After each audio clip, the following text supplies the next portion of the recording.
এ যুবক, বাজার থেকে খালি কমলা লইয়া ঘরে ঢুকছো, সন্তানের হাতে আগে দিও না, মার হাতে কমলাটা তুমি দাও। দেওয়া মাত্রই দেখবা মার দিল খুশি। মারে কইবা, আম্মা কমলাটা তোমার জন্য আনছি, অনেক মিষ্টি। মা গো, কমলাটা তোমার জন্য আনছি। তোমার মা কিন্তু কমলা আগে খাবে না। তোমার মা এই কমলাটা সুলাইয়া সবার আগে তোমার বাচ্চার মুখেই দিবে। কিন্তু বাচ্চার হাতে না দিয়া মার হাতে দেওয়ার কারণে মার দিল খুশি। আল্লাহ বলে, রে বান্দা, মাকে খুশি করলি না, আমি আল্লাহকে খুশি কইরা নিলি। বাবার হাতে কমলাটা দিয়া বাবারে খুশি করো নাই, শুধু বাবাকে না, আমি আল্লাহকেও খুশি কইরা নিছ। আরেকটু জোরে কন্যা সুবহানাল্লাহ। আহাদুন লাইসা কামিসলিকি সামাদুন লাইসা কাফাদলি লিমানিল মুলকু তুগু ইতু সাজাওয়ার খুদাই। তু খুদা বন্দে ইয়ামিনি, তু খুদা বন্দে ইয়াসারি, তু খুদা বন্দে জমিনি, তু খুদা বন্দে সামাই। তু রাহিমি, তু করিমি, তু সামিঈ, তু বাসিরি, তু মুইদ্দি, তু মুযিল্লি, তু মালিকিল আরশি বাজাই। একটু আওয়াজ দিয়ে কোন আল্লাহু আকবার। এইবার মুসা নবী এই লোকটারে ডাক দিয়া বলতেছেন, বাইরে ও ভাই, ইনি কে? কয় আমার আম্মা। এই বাচ্চাগুলি কে? কয় আমার বাচ্চা। তোমারই নাকি অন্য কারো? কয় না, আর কেউ না, আমার নিজের বাচ্চা। আর ইনি কে? কয় ইনি আমার মা। বাচ্চাগুলারে খানা দিলা না, মাকে আগে খাওয়াইছো? বলে হ। মুসা নবী কয়, কতদিন যাবত এই আমল তুমি করো? লোকটাই কয়, 40 বছর যাবত। 40 বছর যাবত মাকে আগে খানা খাওয়াই, এরপরে সন্তানকে খানা দেই। মুসা নবী বলতেছে, তোমার আম্মা দেখলাম বিড়বিড় করে কি যেন দোয়া করলো, একটু বলবানি? লোকটাই কইতেছে, আম্মায় 2টা দোয়া করে, সব সময় বা মা 2টা দোয়া করে। এই 2টা দোয়ার ভিতরে একটা দোয়া কবুল হয়ে গেছে, আরেকটা হবে কি হবে না আমি জানি না। মুসা নবী বলেন, কি সেই 2 দোয়া কও? লোকটাই কয়, প্রথম দোয়াটা হলো, আল্লাহ আমার সন্তানকে তুমি রিজিকের অভাব দিও না। আল্লাহ তুমি আমার সন্তানকে রিজিকের অভাব দিও না, সংসারে অভাব অনটনে ফালায়ও না। আমি ছোট্টখাটো ব্যবসা করি, আমি গরুর গোশত বিক্রি করি হালাল তরিকায়, মিথ্যা বলি না, ওজনও কম দেই না, অল্প রুজি হয়, এতেই আল্লাহ আমাকে অনেক বরকত দেয়। সংসার সুন্দরে চলে, কেউ আমার কাছে কোনো পাওনা নাই, পাওনাদার আমার কাছে নাই, আমার কোনো অভাব নাই। মার দোয়াটা দুনিয়াতেই আমি পেয়ে গেছি। আরেকটা দোয়া মা করে পরকালে, কিন্তু এই দোয়া কি হবে আমি কিছুই জানি না। মুসা নবী বলেন, কি সেই দোয়া? ওই দ্বিতীয় দোয়াটা হলো, আল্লাহ, মায় কয়, আল্লাহ আমার সন্তানকে জান্নাতে মুসা নবীর বন্ধু বানায়ো। একটু আওয়াজ দেয়া কন্যা সুবহানাল্লাহ। মুসা আলাইহিস সালাম সিজদায় পড়ে কান্দে, মালিক তোমার হিকমত বুঝা বড় দাও। আল্লাহ, আমি জানতে চেয়েছিলাম কি নেক আমল, সেই নেক আমল আমি পেয়ে গেছি।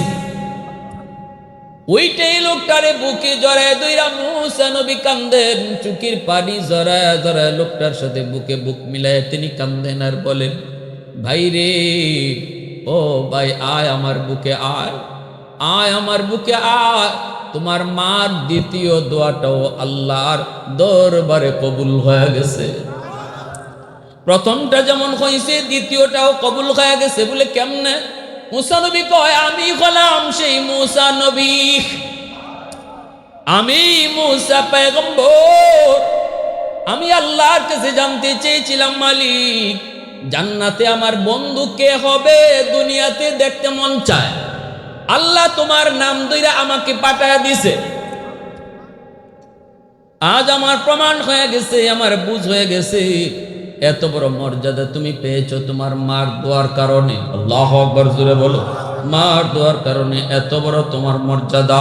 এজন্য বলি, যুবক একটু খেয়াল করে শোনো, পড়াশোনায় তুমি উন্নতি চাও, ব্যবসা বাণিজ্যে সফলতা চাও, চাকুরির মধ্যে তুমি প্রমোশন চাও, মনে রাখবা বাপ মা হলো তোমার জীবনের পাওয়ার হাউস। এই জায়গা থেকে যদি দোয়ার লাইন ওকে থাকে, আল্লাহ শুধু তোমাকে সামনের দিকে নেবে, সফলতার দিকে নেবে। আর যদি এই জায়গায় লাইন তোমার কাটা থাকে রে যুবক, দেখবা তুমি অনেক কিছু করতেছ, সফলতার কিছুই তুমি দেখবা না। এই যে লাইট এখানে লাগে, জ্বলবে না যদি পাওয়ার হাউস থেকে লাইন ওকে করা না হয়। ফ্যান লাগাইলেও ফ্যান চলবে না যদি পাওয়ার হাউস থেকে লাইন ওকে করা না হয়। যদি কারেন্টের লাইন ওকে করা হয় তখনই লাইটটা জ্বলবে। মনে রাখবেন, আমার আপনার জীবনেও আল্লাহ পাক এমন কিছু লাইট লাগাইয়া দিছে, জ্বালায়া দেয় নাই। জ্বালাইবার জন্য আল্লাহ বলছে পাওয়ার হাউস থেকে লাইন ওকে করো, তবেই তোমার লাইট জ্বলে উঠবে। যেই সন্তান মা বাবার সাথে সম্পর্ক ভালো রাখবে, তার জীবনের পাওয়ার হাউস থেকে লাইন ওকে করা, জীবনের বাতি আল্লাহ জ্বালায়া দিবে। জীবনের বাতি আল্লাহ জ্বালায়া দিবে যদি মা বাবা থেকে তোমার লাইন ওকে থাকে, লাইন ওকে থাকে। এ যুবক, তোমার মতো যুবকের কারণে আল্লাহ জমিন টিকায় রাখছে। এজন্যই তো আল্লাহ কই জানোনি, প্রতিদিন জমিন আমি আল্লাহর কাছে আবদার করে, আলা কুল্লা ইয়াউমিন ওয়াল আরদু ইস্তাজিলু রাব্বাহু ওয়াল মালাইকাতু ইস্তাজিলু রাব্বাহু ওয়াল বাহরা ইস্তাজিলু রাব্বাহু। আল্লাহ পাক বলতেছেন জমিনে কয় আল্লাহ, ও মালিক অনুমতি দাও, ওই যে দেখো বেনামাজি আমি জমিনের উপর দিয়া হেঁটে হেঁটে যায়, আর কতকাল আমি তার পায়ের আওয়াজ শুনবো গো আল্লাহ। আমি কতকাল এই সুদকুরের পায়ের বোঝা নিব, ঘুষখোরের পায়ের বোঝা নিব। আবতালিউ ইবনা আদম ফি করি, অনুমতি দাও ওই নাফরমানকে আমি জমিন গিলে ফেলবো, ওই বেনামাজিকে আমি জমিন গিলে ফেলবো, ওই সুদকুরকে আমি জমিন গিলে ফেলবো, ঘুষখোরকে আমি জমিন গিলে ফেলবো। আল্লাহ পাক রব্বুল আলামিন তখন কয়, এরে জমিন ভালো করে শুন, আমি আল্লাহ দেখতেছি এই জমিনে কত গুনাহ হয়, কত গুনাহ হয়, কত অত্যাচার হয়, কত নাফরমানি হয়, আমি আল্লাহ দেখতেছি। এরপরও আমি কেন ধরি না জানোনি? কারণ এই মানুষকে আমি আল্লাহ বড় আদর করে বানাইছি। আসমান আল্লাহ বানাইছেন কুন ফায়াকুন বইলা, জমিনও আল্লাহ বানাইছেন কুন ফায়াকুন বইলা, ফেরেশতাও আল্লাহ বানাইছেন কুন ফায়াকুন বইলা। কিন্তু আমারে আপনারে আল্লাহ পাক কুন ফায়াকুন বলে বানায় নাই। আমাকে আপনাকে যখন আল্লাহ বানাইছে, আল্লাহ বলে খলাকতু বিয়াদাইয়া, আমি আমার কুদরতি হাত দিয়া তোমারে বানাইছি। কারণ এই চেহারার মধ্যে এত দামি কপাল, এই কপাল দিয়া বান্দা আমার কুদরতি কদমে সেজদা দিবে। এই কপালটার এত দাম, এই কপাল ফেরেশতাদের হাতে বানাইলে হয় না, এই কপাল কুন ফায়াকুন বলে বানাইলেও হয় না। যেই কপাল আমার সেজদার জন্য আমি আল্লাহ বানাইছি, এই কপালটাও আমি আমার নিজের হাতে বানাইছি। জান্নাত বানাইতে আল্লাহ হাত লাগায় নাই, কিন্তু তোমাকে আমাকে বানাইতে আল্লাহ নিজের হাত লাগাইছে। এত মায়া, এত মায়া। আল্লাহ কই, রে জমিন, যতদিন পর্যন্ত লাউলা মাশাইকু রুক্কা ওয়াশ শাবাবু খুশা ওয়াল আতফালু রুদ্দা ওয়াল আনআমু রুত্তা লাজালতুস সামাআ হাদিদা ওয়াল আরদা খাফসাফা ওয়াত তুরাবা রামাদা ওয়ামা আনজালতু মিনাস সামাই কাতরা ওয়ামা আম্বাতু মিনাল আরদি নাবাতা বাল আনজালতু আলাইকুমুল আযাবা সাব্বা। আল্লাহ পাক কই, চার দলের কারণে আমি জমিন টিকায় রাখছি। এর ভিতরে এক দল হলো ওয়াশাবাবু খুশা। এই জমিনের ভিতরে এমনও কিছু যুবক যৌবনের পাগলামি করে না। যৌবনে তার মসজিদে পাওয়া যায়, যৌবনে তার মুখে দাড়ি পাওয়া যায়, যৌবনে তার মাথায় টুপি দেখা যায়, যৌবনে তারে মা বাবার সেবা করতে পাওয়া যায়, যৌবনে তারে মুরব্বীদের শ্রদ্ধা করতে দেখা যায়। না না, যৌবনের চাহিদা তারও কম ছিল না। বন্ধুদের সাথে সেও পারত গানের আয়োজন করতে, বন্ধুদের সাথে সেও পারত জিনা বিবিচারে যাইতে। আল্লাহ বলেন না, এরপরও জমিনে কিছু যুবক যৌবনের পাগলামি করে না, দিলের ভিতরে আমি আল্লাহর প্রেম জমায় নেই। ওই যুবকের দিকে যখন আমি তাকাই, তখন এই জমিনের প্রতি আমার মায়া লেগে যায়। তাহলে তোমার আমার মতো যুবকের কারণে আল্লাহ জমিন টিকায় রাখছে, নতুবা এই জমিনে গুনার কারণে আল্লাহ বহু আগে জমিন ধ্বংস করে দিত। টিকায় রাখছে শুধু তোমার আমার ওই যুবকের কারণে, যেই যুবক ওয়াজ মাহফিলের আয়োজন করে, গানের আয়োজন করে না, মা বাবার সেবা করে, মুরব্বীদের শ্রদ্ধা করে, উলামায়ে কেরামের তাজিম করে, যেই যুবকের কলিজার ভিতরে আল্লাহর ভয়, ওই যুবকের কারণে আল্লাহ বলেন আমি জমিন টিকায় রাখছি। ধন্য মায়ের ধন্য সন্তান। আজকে এই জামে মসজিদের উদ্যোগে যে যুবকরা শ্রম দিয়েছে, যেই যুবকরা এই শ্রমের অংশ নিয়েছে, তারা ভারত বলে না এটা মুরব্বীরার কাম, ওয়াজ নসিহত মুরব্বীরা করাও, আমরা মমতাজরে আইনা গান গাওয়াবো, এটাও তো যুবকরা পারত। কিন্তু না, আলহামদুলিল্লাহ জায়গায় জায়গায় যুব সমাজ ওয়াজ মাহফিলে আয়োজন করতেছে। আল্লাহ বলে এই ধরনের যুবক যতদিন জমিনে থাকবে আমি আল্লাহ আসমানি গজব থেকে এই জমিনকে হেফাজত করব।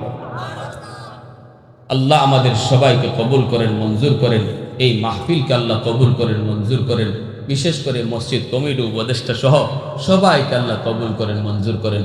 সবাই বলেন আমিন। আর যাদের মা বাবা দুনিয়ায় জীবিত তাদের সেই তোমাদেরকে বুঝো, আপনাদের কার কার মনোযোগ আছে একটু হাতটা উঠে দেখান দেখি আল্লাহকে। তফাতটা সবার শুনবার ইচ্ছা আসেনি? আসেনি সবার ইচ্ছা? রসুল বলতেছেন তফাতটা হলো যেদিন তোমার মা তোমার সেবা করত, তোমার প্রস্রাব পায়খানা পরিষ্কার করত, তোমাকে তুলায় তুলা খাওয়াইতো, তোমাকে গোসল করে তেল মালিশ করে দিত, তোমার মাথার পাশে বসে বসে রাত কাটাইতো, ওই দিন মার দিলের ভিতরে ছিল একটা দোয়া। কি সেই দোয়া?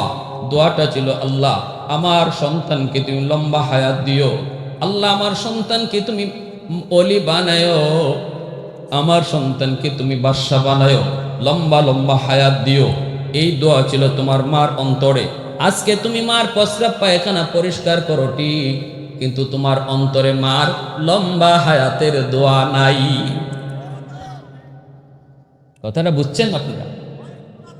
তোমার অন্তরে হলো এই কষ্ট, আর কয়দিন মা, আর কয়দিন বাঁচবো, ঠিক না? তোমার হইল মা কয়দিন আর বাঁচবো, মার লম্বা হায়াতের দোয়া তোমার দিলে নাই, কিন্তু ওই দিন মার দিলে ছিল তোমার লম্বা হায়াতের দোয়া।